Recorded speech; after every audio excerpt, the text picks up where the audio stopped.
Good morning again from West Cork, and welcome to episode 2 of my YouTube videos on as to how you might prepare for a long distance camper van trip, whether it is within Ireland, UK, or down to the continent, or even further afield. So today, episode 2, we're going to discuss gas. Now the first question is, why would you use gas at all in the first place? There's a lot of people now that delicatessens and supermarkets were never so well equipped with takeaway meals and hot meals for a very long time, from 7 o'clock in the morning to 10 o'clock at night. So you might decide, I'm not going to cook at all. I don't need gas. But a lot of people then go wild camping, they go hiking, and they go to a car park that's fairly remote. And when they come back from their hike, especially in bad weather, they need to have a cup of tea or coffee or hot noodles or whatever. So it's almost a necessity now to have gas of some description in your camper van, where it is a factory built one like mine, or a home built Volkswagen or Renault or whatever van you might convert, or just a day van. You need something to cook up something quickly off grid. Now, a lot of the new campsites now, if you get hooked up, they offer electricity at varying degrees of power. 2 amp, 6 amp is the norm, but now some sites are offering up to 20 amp. Now, the only thing about that is that if you go for a 20 amp light, generally they read the meter before when you check in, and they read when you leave, and you pay for per unit, because a lot of people now are using air fryers, slow cookers to do their cooking. And I've seen that in Sicily a couple of years ago. It's not all just gas cooking, but that comes at a cost. And again, you have to be on a campsite hooked up to use all that modern appliances. So back to the gas. I started off in 1975 in my first camping trip, and I thought I was doing a great thing. I took one of these with there's a little ring that screws onto the top of it to dingle in 1975, and I thought I could cook a 6-course meal.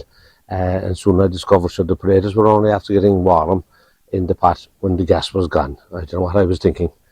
So that's the basic size. Would be good enough, let's say, someone hiking, put the ring onto it, hang it off your backpack, go up the hill and come back and light up, heat a tin of beans, heat maybe a mug of water for a cup of coffee, or maybe several. But for long time camper vanning, really it's not an option. The next option is this little camping stove here.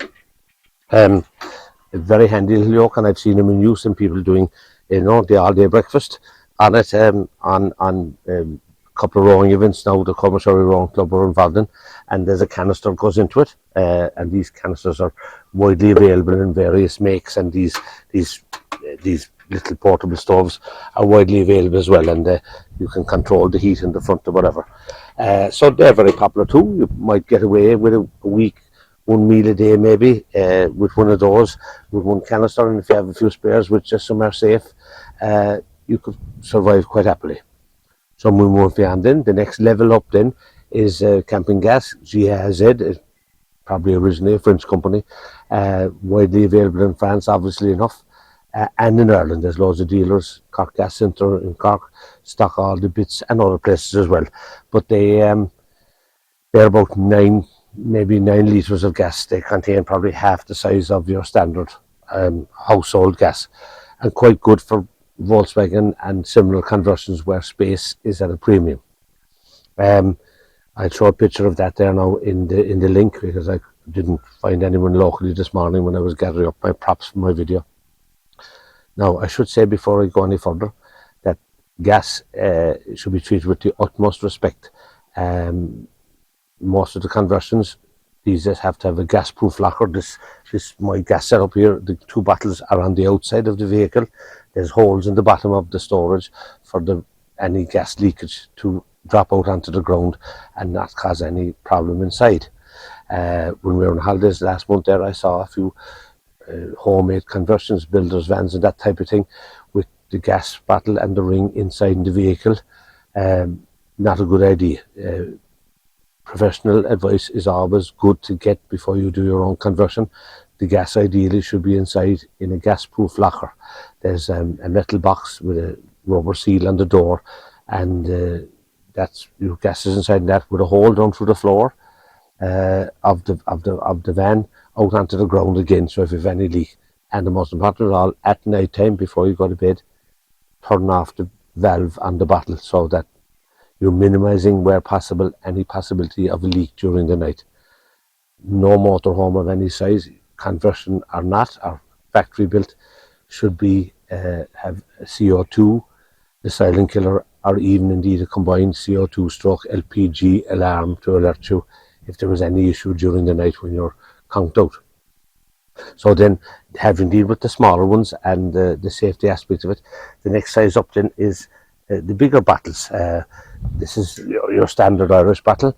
I was fortunate in that the previous camper van, I was using French bottles because I came back through France from Germany, and the French bottles were ideal because the space at the back was sloping slightly, and the Irish bottle with the collars on them wouldn't fit, and some camper vans that I've seen. So the French one are ideal because there's no collar on the bottle, and they're harder to lift in and out, obviously, but there's no collar to cause any obstruction.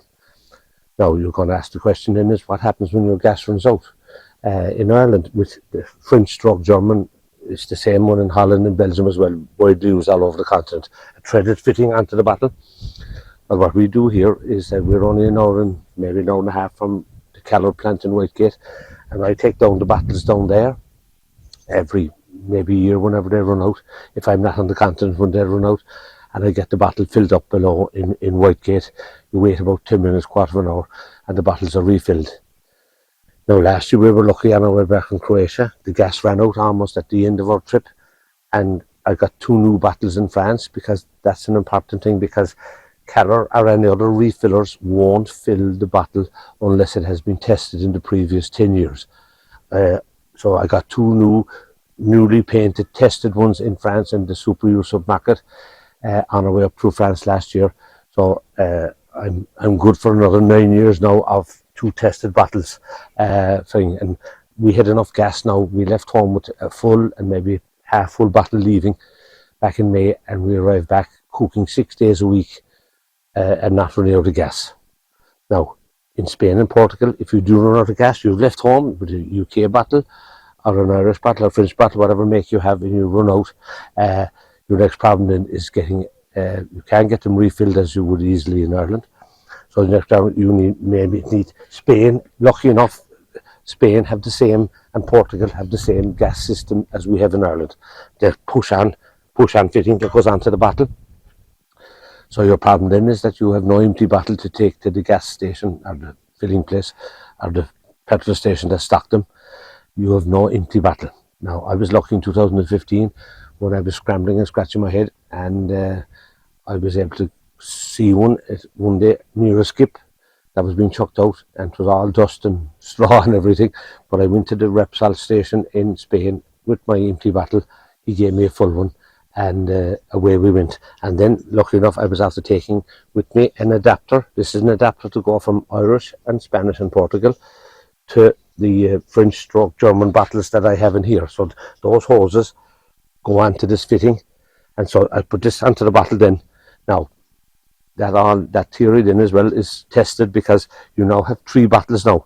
So after you put in a Spanish bottle in here, we'll say to get you for your second month or whatever, you put in your Spanish bottle here with the adapter on it. These are widely available on Amazon and various gas shops, and you put that on. You now have that bottle then to carry around for the rest of your holiday, which is a bit of a pain, but you put it in the boot or whatever nice and safely, and make sure it is chocked up. So it's a handy kind of setup if you do get stuck. But as I say, we survived for 6 weeks cooking 6 out of the 7 days ourselves, and we had no issue whatsoever. Now, I'm going to show you in a second. I'll have to stop the video and redo how we cooked, and having discussed about gas and what happens next, I'll do a short video now and edit it all together in a minute. Thank you.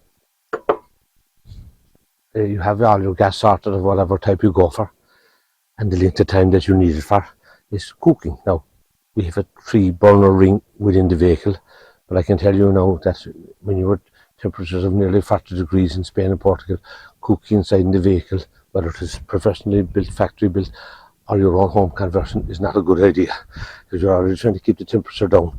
So with the last couple of years we've been using this. Now, there's loads of other makes. I'm not recommending this at all. I find it wonderful, but there's other makes available there, even a single ring. In hot weather, you could get away with a single ring because you can sit it on the ground and cook the first phase of the dinner, or whatever you're having, pasta, whatever it will be, stir fry, whatever, and put that aside, and it's not going to go cold. So there's no wind and rain to worry about, and then finish off the rest of what you're having for your dinner.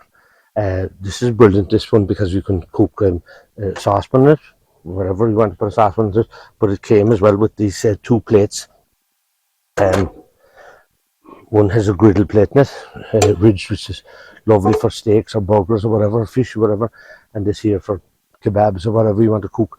It's ideal, and like this is small now, but mostly for 2 people, it's perfect. And I had fitted a few years ago this outdoor barbecue pint, so this connects directly to those 2 bottles inside there, so I don't have to have a separate bottle sitting on the ground outside. It's very handy because you can unplug